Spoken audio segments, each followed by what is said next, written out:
Hi, this is Vicki at Knitting at the Top of the World, and I have a guest today. This is my mother, Holly. Hello. And today we're going to be talking about my works in progress, some of my mom's works in progress, recent acquisitions and lovely things, some sewing, and some more about Barrow. So right now I have one works in progress that I haven't shown you guys. Right now I am working on a Fouché.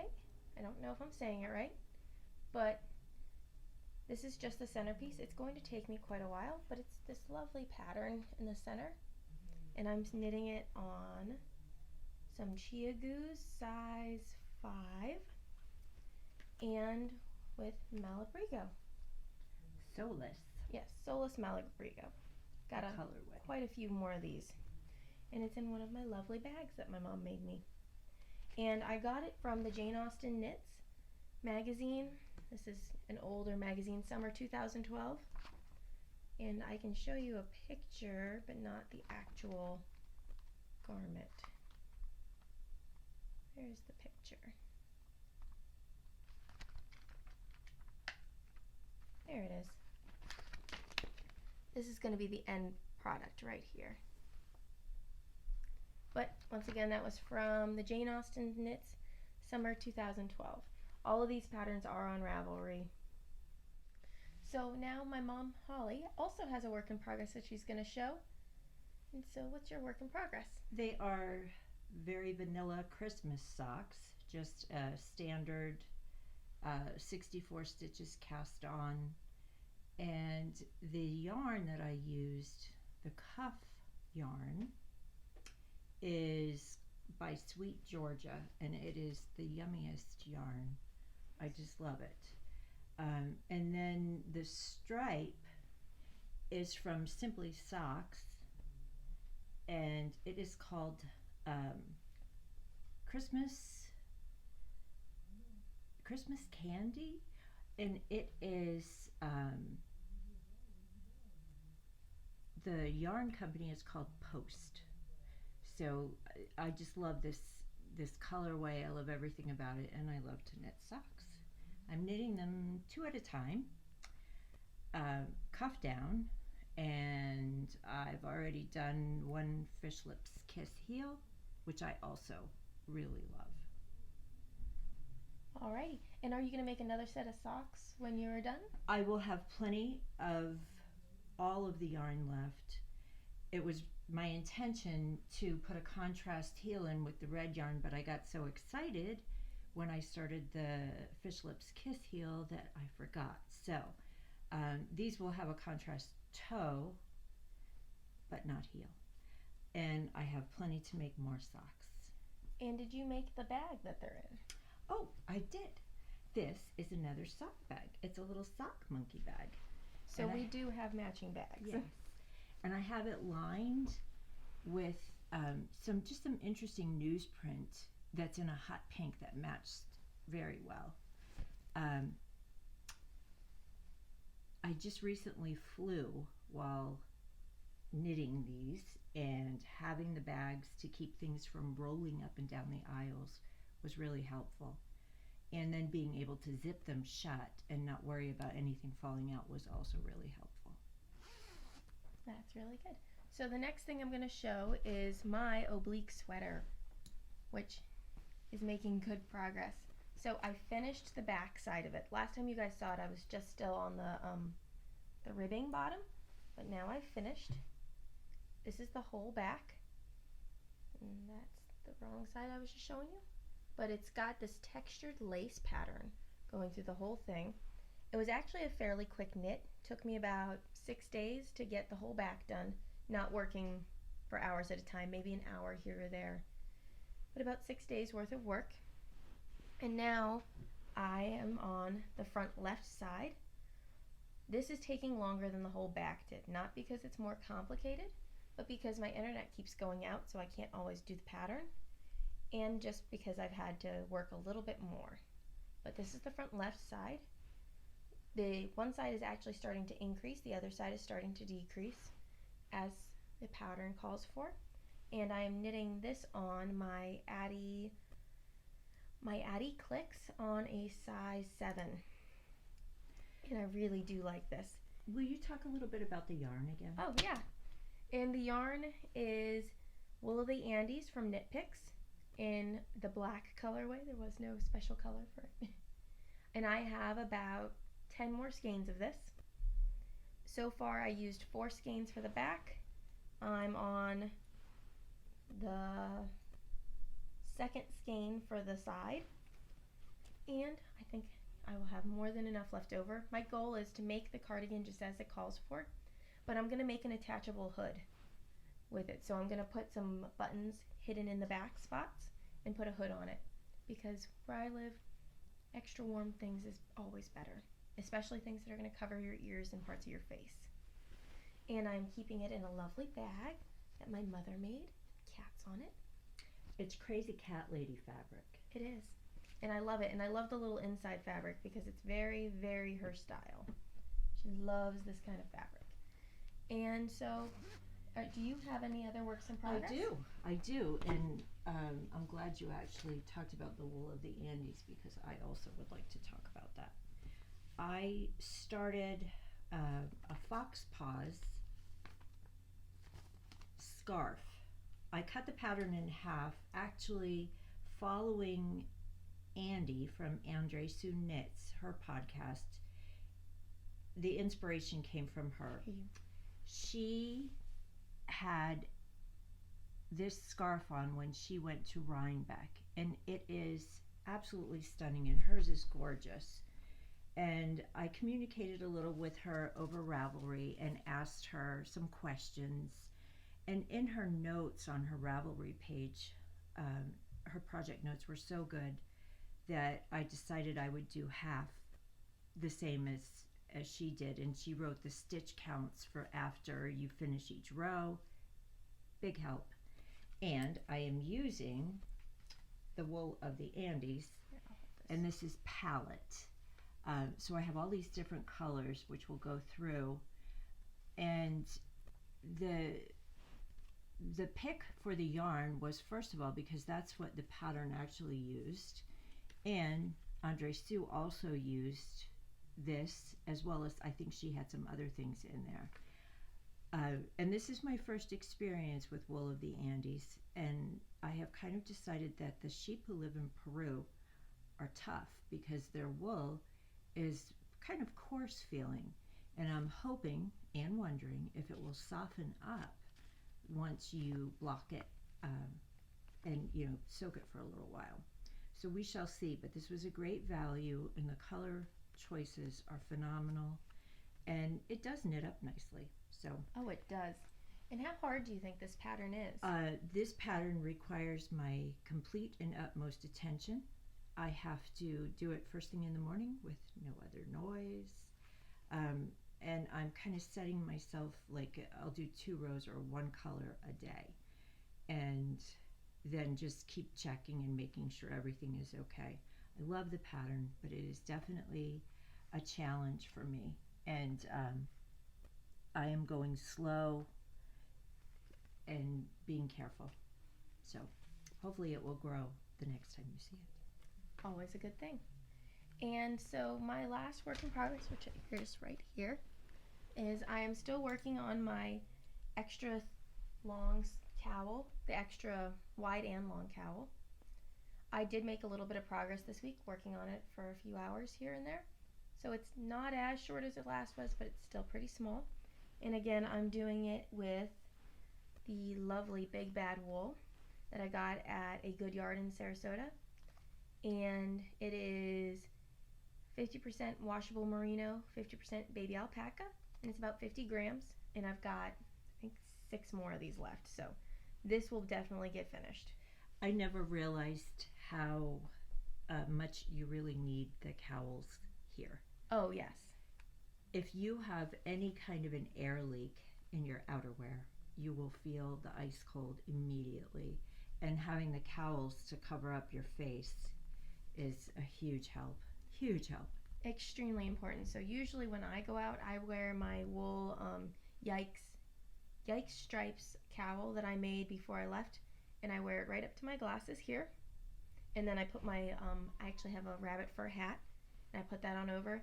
Then I pull up the hood of my parka and seal it over that. And that usually keeps me from getting too badly windburned. Usually, though, if I'm going to get windburned, it happens right under here. And yesterday, you got a little bit of windburn. I had a crazy windburn. And when you're all bundled up like that, there's only like this much of me sticking out, and you have no peripheral vision whatsoever. And you can't hear. You can't hear anything. And, you know, I just kept needing my tissues. It was just so funny. And we walked with a goal in mind. We weren't out joy walking. We were headed to the post office to drop some postcards in the mail. And they closed early. Yes, they closed early. So we walked in this frigid weather for absolutely nothing. And we'll do it again tomorrow. Yes. Yeah, we've had a long weekend this weekend. Friday was Inuit Day, so there was no school. And then Monday, the kids are also having a holiday, but I have an in-service. So tomorrow I will be going to work. But we've had a nice 3-day weekend. We've been going up to the school almost every day, which is a half-mile walk, and doing all sorts of other activities. It doesn't feel like a half-mile walk, but I suppose it is. I clocked it. And while we're at the school, we're using the school's exercise equipment to get in some exercise without having to be bundled up. But we heard yesterday that you burn extra calories in an attempt to keep your body warm. Yeah. And so I'm hoping that there's less of me when I return than there is when I got here. Yeah, according to the Big Bang Theory, you need 5,000 calories to maintain body heat. Which, you need to be consuming that much. 5,000 calories in a week. I don't consume that much, but Me I also either. spend most of my day inside. Good chunk of my day is inside. So, do you have any other works in progress you want to show? Well, how about if you start with your oh, yes. lovely scrap. So, I did make more Hexie Puffs. They're not stuffed because there's no batting. In Barrow. Not in Barrow. I'm going to have to order some in. There probably is batting in Alaska, but not in Barrow. So, this is the Hexie Puff quilt. We started sewing in the back. It's upside down. But we are going through and sewing through the back.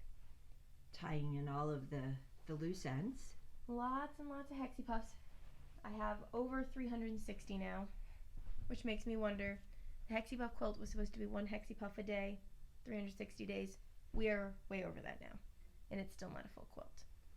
I got some yarn, though, scrap yarn from my mother, and so I made 6 or 5 Hexie Puffs last night. I'm on the 6th one right now. Do you want me to tell you what the yarns are? Sure. This is Dragonfly Fibers. The colorway is Silver Fox, and I used this to make a mystery knit-along that I did with a good yarn in Sarasota, Florida, and the mystery knit-along will make an appearance at Christmas time. Very cool. And so, here is one of my puffs, and then the next puff, this one was a Regia pink and black striping, which I bought at a good yarn in Sarasota with the intention of making my little granddaughters some of these really sweet little striped leggings and arm mitts that went along with a coloring book about the wild animals. And I just did not enjoy that at all, and I would much rather make them socks. So I made them socks, and I still have a little of this yarn left. And usually I like Regia's yarn. This one actually feels really, really coarse. I mean, compared to some of their other Regia stuff that I've had. Maybe that's because it's, giraffe fur striped with pink and black. Who knows? It's coarser than most Regia stuff, but still, it's going to be in the blanket. My neighbors just screamed. Yes. They're watching football. It's Sunday. And so then there was this lovely, lovely yarn. This yarn is really super special because it was from a post-stitch sock box, which I loved. The yarn is by Spun Chloe. It is Spun Chloe sock. And it's also the first sock that I ever knit on double-pointed needles, one at a time. I'm glad I did it. I did not particularly enjoy it. And I learned that my gauge is totally different when I use two circulars rather than the double pointed needles. So I love that yarn, and I love the story that goes with it. And I just like getting to make the puffs. I was making puffs pretty much all of last night while Yes. when we weren't playing Scrabble or when we were watching movies and not playing Scrabble. And this stuff feels delightful. That's Misty Alpaca. It's a luxury sock base. I'm just trying to get in the light. It's a luxury base. Love Sock Wool with Sarah is the one who told all of her viewers about the Misty Alpaca and how wonderful it felt. And it did. And I made a pair of socks with that for my granddaughter for Christmas. And so Vicki will get some. Get some socks or get some yarn for your blanket. Yeah, and I was just gonna say when she came in, she has a little bag, also a sock monkey bag, filled with just these little balls. And so here's one that I'm working on currently. Just tons of these little end balls, and I love them because they're perfect for making sock or for making hexie puffs. And then the last one is one of my favorites. This is the fiber seed. I believe the wool is made in Maine and dyed in Tampa, Florida. It is some of the nicest sock yarn that I've ever felt. It is not quite as nice as the Sweet Georgia, but it's pretty darn close. Well, and I can see if I can get it closed. It's got good tension to it, so it would be better for making socks because it almost feels elasticy. It's hardy. It's a hardy sock yarn. And the colorway is Little Mermaid. Yes. Which is why I like it. And so I made socks for my granddaughter. And this also has some other meaning to it as well. This is the first pair of socks that I ever did a Fish Lips Kiss heel on. Kind of ironic you did them on the Little Mermaid socks. Exactly. Yeah, very fishy. Well, and so let's just get some clarification. How many granddaughters do you have? I have 2 granddaughters and 2 grandsons. And I really like making socks. And I've spent quite a bit of time discussing with my oldest grandson, who will be 8 in December, that the socks have love knit into them. And so when I present them to him on Christmas Day, he needs to say, "Oh, Grammy, I feel the love in these socks." And he thinks that that is the funniest thing he's ever heard. But I did assure him that he will get some toys as well, but that when he gets homemade socks, he needs to know that I made them with love. So my youngest granddaughter, Zoe, uses her socks very creatively. I have been to her house when she has had it on the end of her machete, her play machete that she got from the Pirates of the Caribbean in Walt Disney World, as a little machete cozy. She's a silly girl, but she loves everything that she gets, so it's all good. Good stuff. Well, knitting for others is always fun. Yes, but knitting socks for yourself is even more fun. Yes. I am not a very good sock knitter. I think I've tried 2 different times, and I never finish. I think I've got a sock that's almost done, but it's too baggy, and I just gave up on it. And I think that was with the yarn I dyed at Knitting Vogue Live when we went the first time. There was also a cruise that I can remember where you used I did use the thick yarn, chunky weight yarn, and made lots and lots of slipper socks. I did. I made 1 pair. It wasn't lots. It was 1 pair. Okay. And it was with the leftover blanket stuff that you had from Amari. So that would have been 8 years ago. 8 years ago I did make a pair of socks. With in record weight. time. Yeah, I think on size. And with little to 7 no or 8. directions. Yes. Yeah. Okay. But they still probably they were awkward socks. So I think we've hit everything on. Now, can I show my sock blanket? Yes, I would love to see your sock different blanket. than yours. It's not as big as yours. But remember, this has got 3 years worth of work into it too. Right. This And is mine, 3 years. mine I started probably about 7 months ago. I was gonna say you started it over the summer when I was home. Oh, okay, 6 months ago. Yeah. And again, Sarah from Love Sock Wool was my inspiration. She was using her sock scraps to make a granny stripe.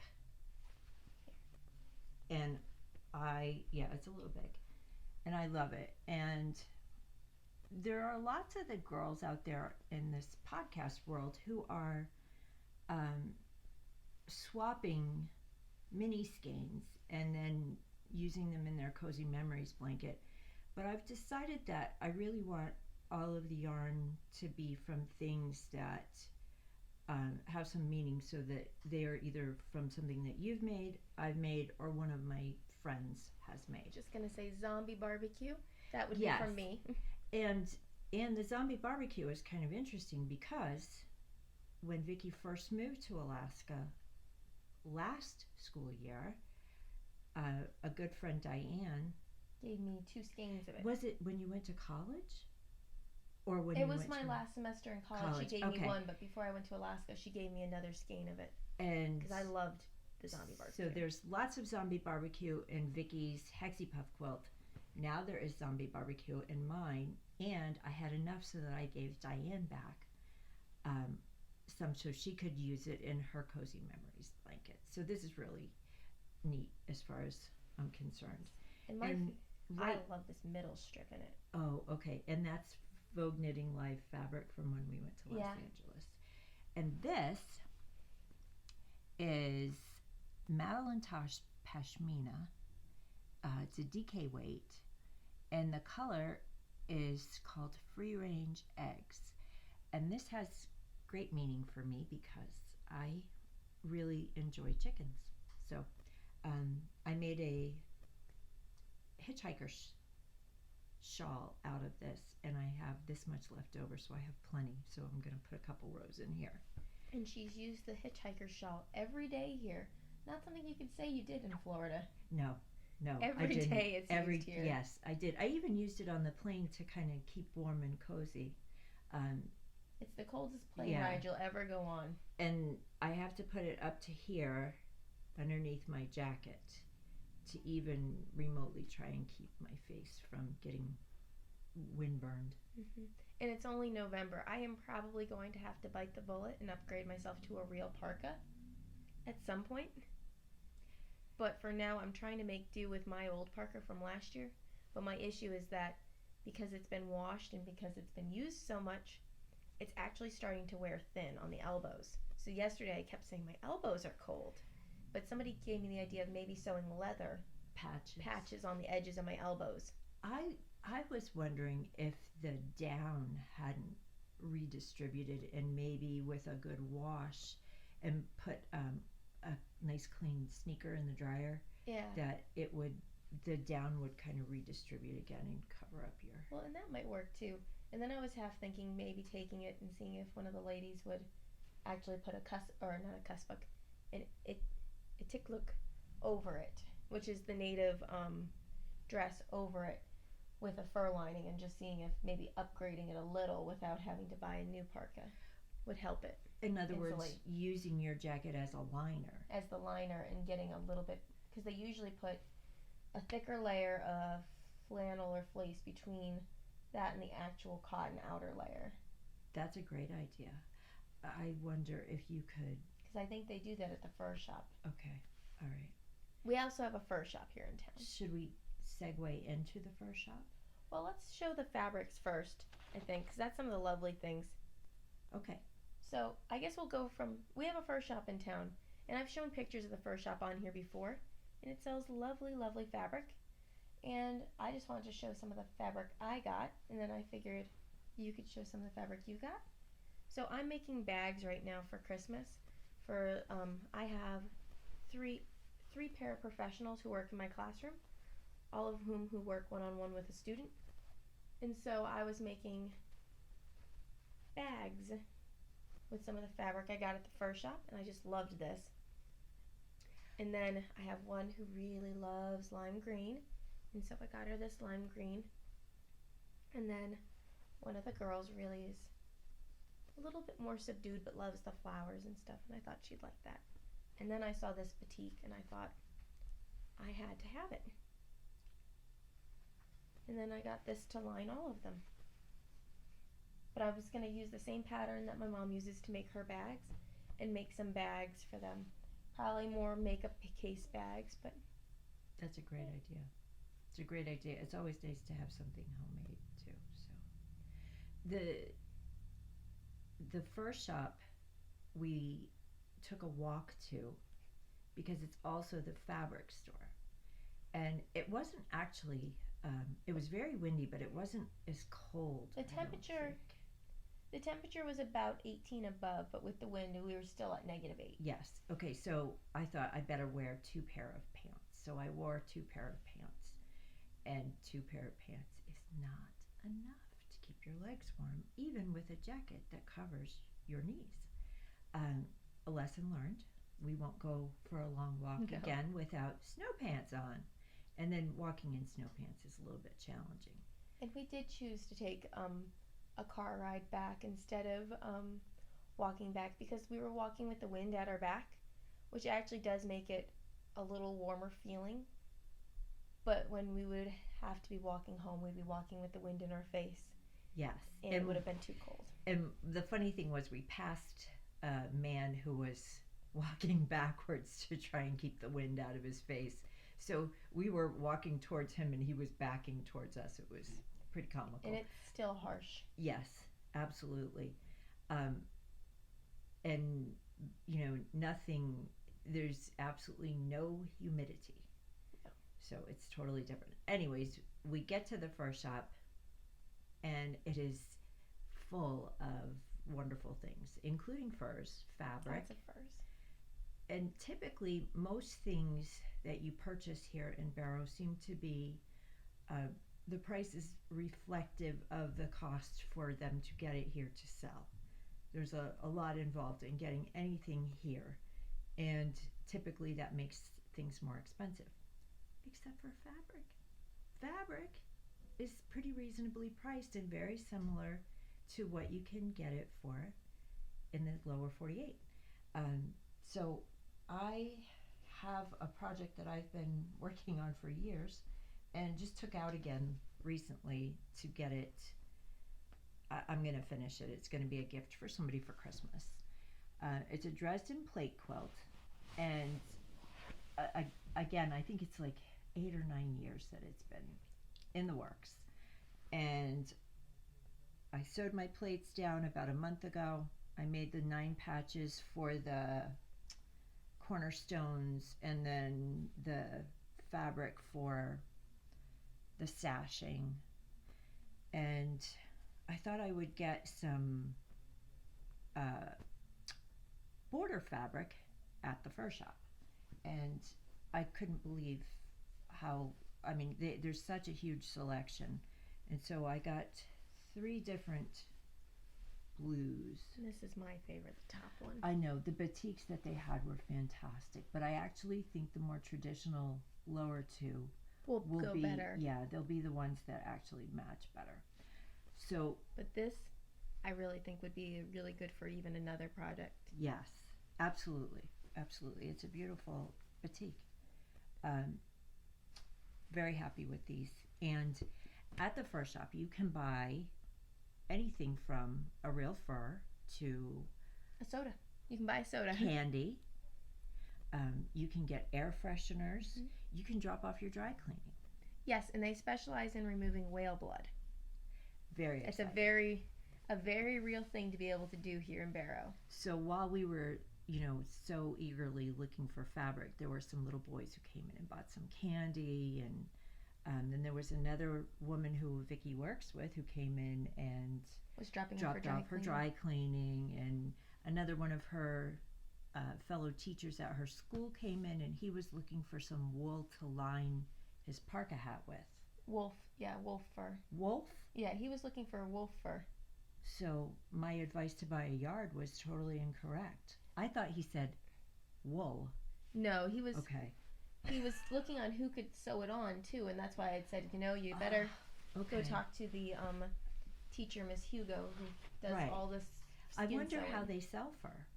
By the yard? I think they sell it by the pelt, By the pelt. which is why he really wanted to get less of one. Okay. And if he wanted something of equal warmth, I told him he should definitely go get Miss Hugo and see if she'll come down with him, because she could probably help him. Like, I know beaver pelts are way less expensive than a wolf pelt. Wolf is more desirable because it's nicer looking, but beaver is actually going to keep you warmer. Well, now I just feel silly. It's okay. See, I think everybody should use wool. Wool is wonderful. Well, they should. Yes. I have a rabbit skin hat right now, and it's suiting me really well.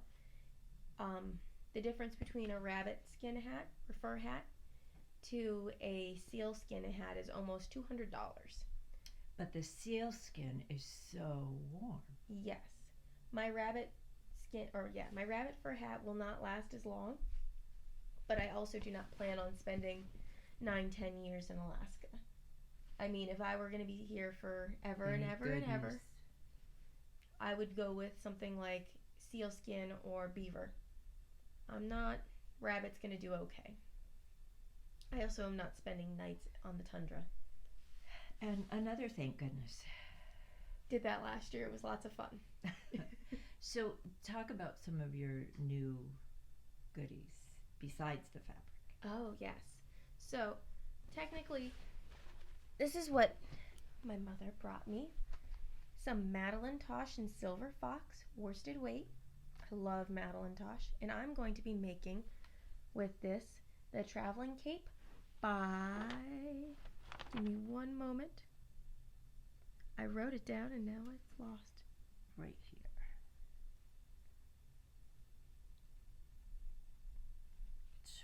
Touring Cape by Margaret Craig, which I actually got the pattern from one of the lovely ladies you knit with. Stephanie. Yes, Miss Stephanie gave me the pattern. Thank you. I've got it. And now I've got 2 skeins of this, and it's going to be the top color. And I'm going to get black Madeline Tosh at Christmas time for the bottom color. I think I'm going to hold off and wait. I have to pay a few more bills, and Madeline Tosh will have to wait. And then I also got this from my mom, and it's Octopus Garden, and it's a Glenhaven Cashmerino worsted. I actually have had Octopus Garden before. Its proof is in my Hexie Puff quilt. Diane actually got me Octopus Garden a few times as well. Leftover skeins, and I've always been happy with it. But I've got it in a worsted weight. I think I'm going to actually make myself the violet waffle pattern hat from Ravelry that Mina from Knitting Expat is doing right now. I thought that this would be a good way to do it, and I thought the waffle pattern would keep in heat better. And so those are 2 brand new things I got, and I'm not sure if I've shown you guys this. I also have Swan Island yarn, and it's a washable merino wool. This is left over from one of my post-stitch boxes. And then, once again, I'm not sure if I've shown you guys this or not, but it's my Knit Picks Comfy in cotton, and I'm going to be making a baby sweater, not a baby sweater, a toddler sweater for the little girl who lives downstairs. Which is where we heard that wonderful, joyful Yelling. downstairs, yes. She's so cute. Yes, and it's for the little girl who lives downstairs. So those are some of my acquisitions, recent acquisitions. I'm trying to see if there's anything else I've gotten recently. Other than movies, nothing really. Yeah. And so now, sewing and fabric bags. So I showed you the fabric for my bags. Yeah, I think we covered. Yeah. So I guess we should talk about some sightseeing we've had in Barrow. And the pictures will follow? Yes. Okay. I'm going to post them. All right. The first thing that I really wanted to do, or actually one of the main things that I really wanted to do, was walk on the beach. Vicki and I have been fortunate enough to walk on beaches all over the world, and fantastic beaches. And being on the Arctic Ocean is something that not a lot of people get to do. And I felt very lucky to make it out to the snowy beach. I've never walked on a snowy beach before. A snowy icy iceberg yes. floating beach. I couldn't get close to the edge because the water moves. Well, and they've already formed the ice shelf too. Okay, So you'd be out right. hanging out over. The ice shelf means don't go close to the edge because you could fall through. Yes. And it's too cold to fall. Yes, but it's amazing to see and to really think about how where you're located, your geography, and I've never seen the Arctic Ocean, and now I have. Yeah, and some things about that too. Right now we're a little under half a mile. We're sometimes between a mile and a half a mile now from the ice cap, that is the North Pole, because the ice has been growing faster farther out. And so if you were to come up from above and it was a clear day, when you're flying in on the Alaska Airlines flight, you can actually see the ice cap now. I don't think I saw the ice cap. If I did, I didn't know that I saw it, but I saw a lot of broken up ice, and it's just amazing. It always amazes me how beautiful it is here. Well, and every day you look out the window, because I can see the ocean from my window, you can see it's different looking. Like there was a day a few weeks ago, it looked like we had mountains growing out in the sea. And it was just the fact that the ice was it was a windy day and the ice from shore was getting pushed up against the ice further out, and it looked like we had mountains forming. Today I looked out and we have a nice big iceberg stuck onto our shore. We walked the beach to the hotel. To the hotel, which is the nicest joint in town. The nicest place in town, yes. But it's the northernmost tip, and they have the huge whale bones. The whalebone arches. The whalebone arches. So I got my picture taken there. It just incredible. Again, just to think of the magnitude and the size of where you're at and the whales and all of that is really, for me, it's a privilege. And then we went to the Heritage Center. Yesterday we went to the Heritage Center. Also incredible, and it's a museum, and it was a wonderful museum, and they had a whole whaling exhibit that I really liked and enjoyed and read. We tried on a traditional parka, which is what I want to have done to my parka, and I'm going to post the pictures of us trying it on.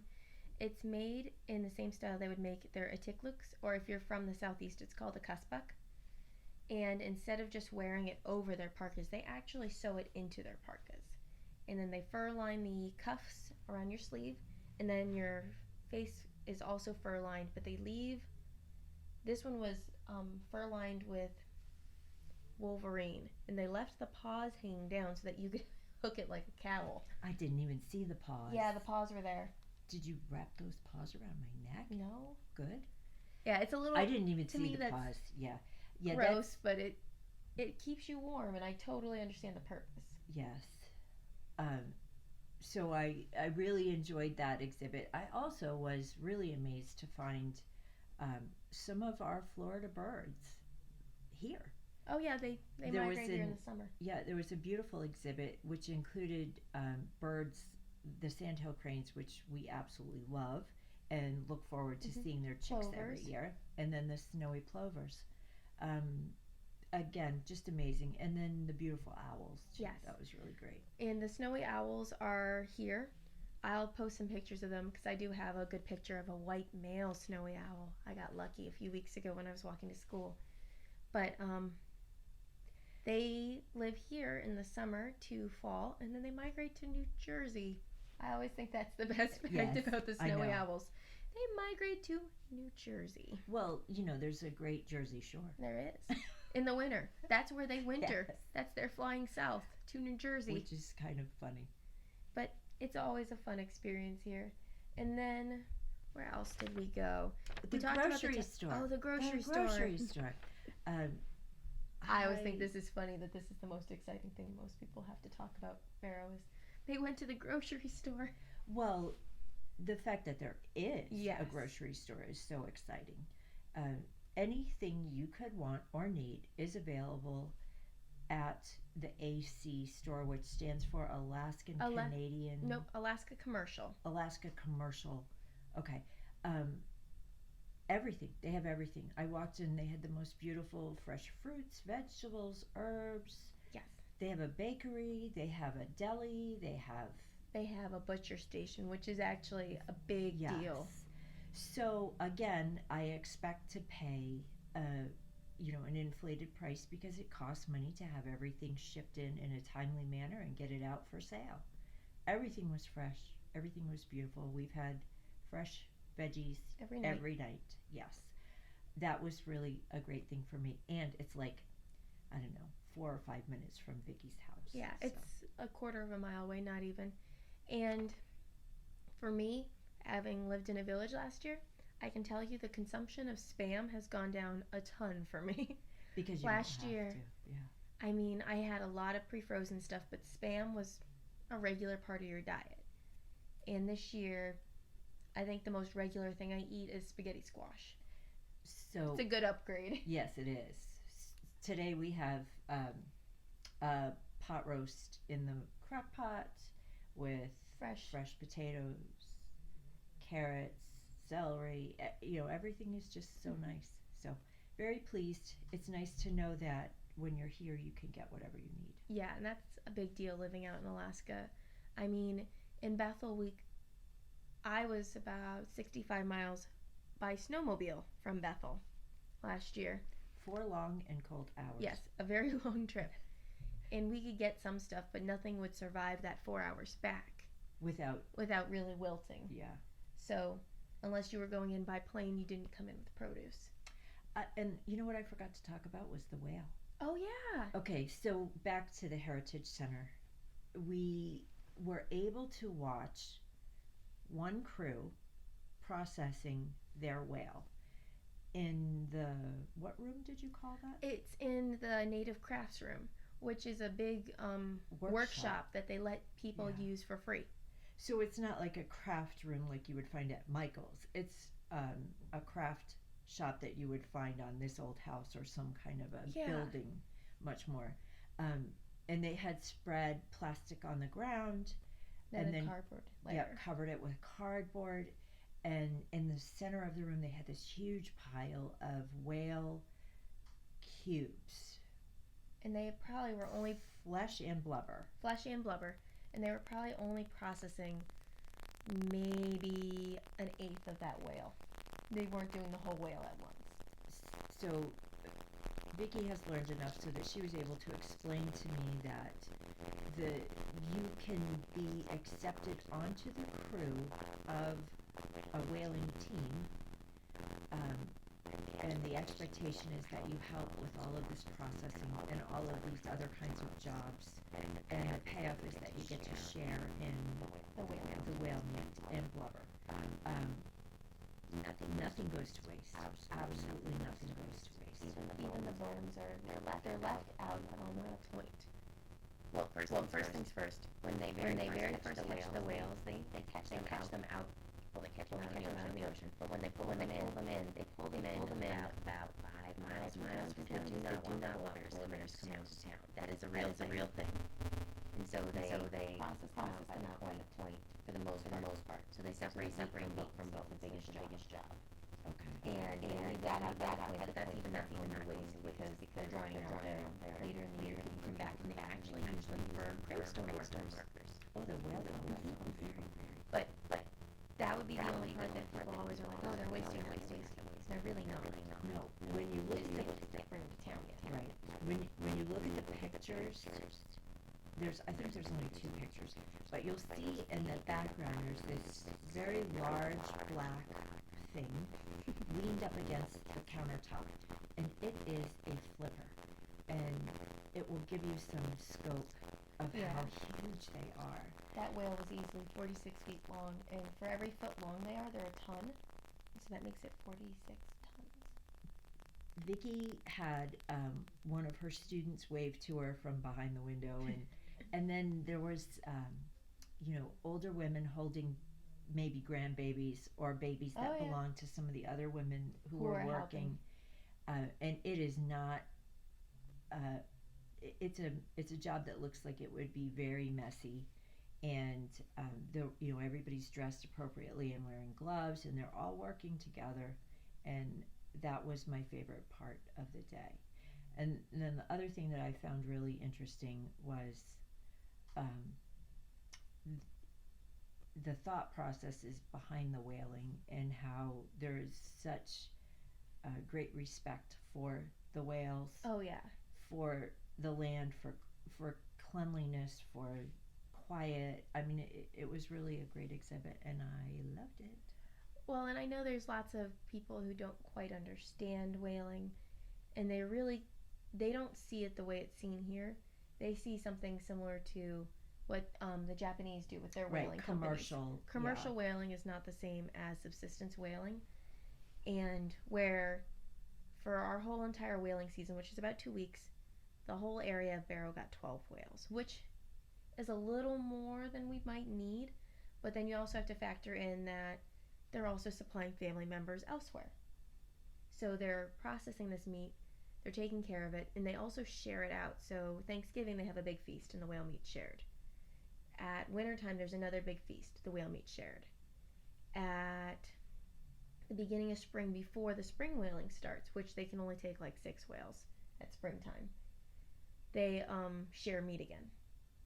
And then they catch the spring whales, which are supposed to help them last through the summer till October, and then it starts over again.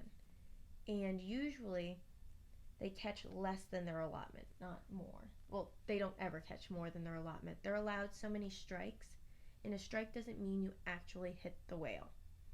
The strike means you've attempted to shoot the whale, and if you miss, you lose your strike. And this year it was 22 strikes for the whole year. So they had used 6 already in the summer, and then they had 22 left amongst the crews. And there was about 5 different crews this year who participated. So, I mean, you didn't have a ton of strikes, and if your crew got a whale, usually you were done.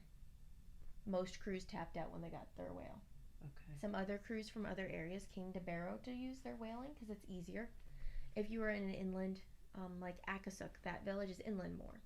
They're going to have crews come out here to whale more likely than not. And every village gets a certain number of whales too. Like one village gets 1 whale. Usually, one of the smaller villages gets like 1 whale. One of the bigger villages gets like 5 though. And it's all dependent. One village gets a special allotment because they hunt beluga, and Barrow is one of those villages as well. I But wonder. it's not the most popular here. Okay, and I wonder what the difference would be. Is it like the white meat of the It poultry actually world? is black. The- Beluga meat is black. I've seen it once. Okay. So the top skin is white, but the inside is black, where it's the opposite with the bowhead whale. And it's interesting. Belugas, there's a higher population, so you can have more. And like, I think it's Point Hope that does the beluga whale hunting. And so for them, I think they take a total of 10 beluga whales, and Point Hope's almost 700, 900 people. So it's not I don't believe there's any over whaling happening. I don't think so. And then environmental scientists have started to come out and actually observe and take samples because they found that bowhead whales, the oldest has been 250 years old that they know of, but they think that the bowhead whales may exceed that age. So if you ever get to Barrow, go to the Heritage Museum. And come at the beginning of October it's when well whaling's happening. Yeah, it really is interesting, and such a privilege to be able to have seen. So Yeah. And then Vicki treated me to a lovely dinner at the Top of the World restaurant in the Top of the World Hotel, which you will see pictures of. We had delicious hamburgers. Oh, it's and good. French fries and onion rings, and it was so good. And the best part of it was that they had fresh brewed iced tea, which is my drink of choice. Delicious, great time, and we really enjoyed ourselves. And we, again, everywhere Vicki goes, she seems to know people who work at the school or who live in her building or who work at the restaurant. So it's been nice meeting people and hearing their stories about how they came to be working and living here. Yeah, and it's an interesting place. I know that you were so like the first question you asked was, "It's not from the gun, right? It's not from the gun for the iced tea." And I was trying to explain to her that there is no there's no soda, there's soda gun. machines. She probably thought I was There's crazy. no soda guns. It freezes up. Anything you're gonna get here is either coming from a can or they have to make it Or they themselves. have to make it. It's different. It's much different than where you were last year, and I really have enjoyed myself. Yeah. And last night, the other thing that should be said is that this apartment building is a 12-plex. There are 12 units in this building, and it sits outdoors in an area where there are a total of 12 buildings. So there are 12 plexes. Vicky's is hopping with excitement. There are neighbors dropping by, visiting, chatting, food, all kinds of things. Oh yeah. And last night, one of the women my age invited us to go and play Scrabble and celebrate another tenant's birthday. And we had a great time. Oh yeah. And I beat 3 school teachers at Scrabble. You have to speak up, they won't hear you. She beat 3 school teachers at Scrabble. I prize humility, but I did want to say that I beat 3 school teachers. Well, that's kind of how it works. We had a good time. We had birthday cake. It was very nice. Oh yeah. So, I think I've only been here for 3 days, and I already feel 4 days now. 4 days now, and I already feel like we have just done so much fun stuff. And there's so much to do here. Yeah. And last night, after I finished beating the other teachers, we talked about how they ended up in Barrow and where they're so interesting. One woman had spent 2 years teaching in Abu Dhabi, and then it was her birthday. And then the other woman, Miss Parks, she spent last summer in the Amazon. And then went to Machu Picchu. Yeah, went to Machu Picchu. It's so interesting to listen to them and their exciting lives. So I think it's really a good thing to be around people who are so inspirational. Oh yeah. Well, I think that's kind of how Alaska works, is you've got your missionaries, your misfits, and your adventurers. Or mercenaries. I prefer to call them adventurers. But True. That is how Alaska works. Well, I think that's going to be our podcast, because if it goes much longer, we're going to have a hard time downloading it. Probably. So this was Knitting at the Top of the World, episode 6. And may I say hello to all of my friends? Oh, yes, you may. Hi, Sarasota friends. I miss all of you, and I am having a fantastic time. Yes. And next episode, episode 7, is going to be uploaded on Sunday next week again, if not Saturday. And I'm going to announce if I will be able to go to Knitting Vogue. Yay! Yes. I'm going to make sure I can go. That is in our future. We are hopeful to. I already know that I'm going because I've already signed up. But Vicky is hopeful to be able to get away from work for a couple days and go. Yeah, because I found out I actually have 4 personal days. I only want to use 2 though still, because as I learned last year, having extra personal days at the end is a lifesaver of massive proportion. But my goal is to be able to go. Oh, and I forgot to just announce, I know some people have asked, I just want to list some other podcasts I like watching. Oh, yeah. I really, really love Knitting Expat with Mina. I love Little Bobbins Knits with Danny. And then I like A Junk Yarn with Kemper. Yeah. And those are the 3 I really like. And I know you've got your favorites too. I love all 3 of those. But lately I have really been enjoying one called The Knit Shift with Laura. I really enjoy her. She's knowledgeable and does a really good job. And Tilly Trout. I love Tilly Trout. I have almost watched all of them now, gone back and watched all of them, and she's so interesting and fun, good attitude, always has a wonderful attitude. And let's see, I love Andre Sue Knits too. She reminds me that we're all human and we may make a mistake here or there, and we can take it out and start over and do it again and learn from our mistakes. And she's also, I love to watch her dyeing, spinning, all of those things are fun for me to see. So those are some of mine. I've been watching so many lately that I really have lots of them that I like. So That's always good. this was lots of fun. Yeah, Thank you for including me. not a problem.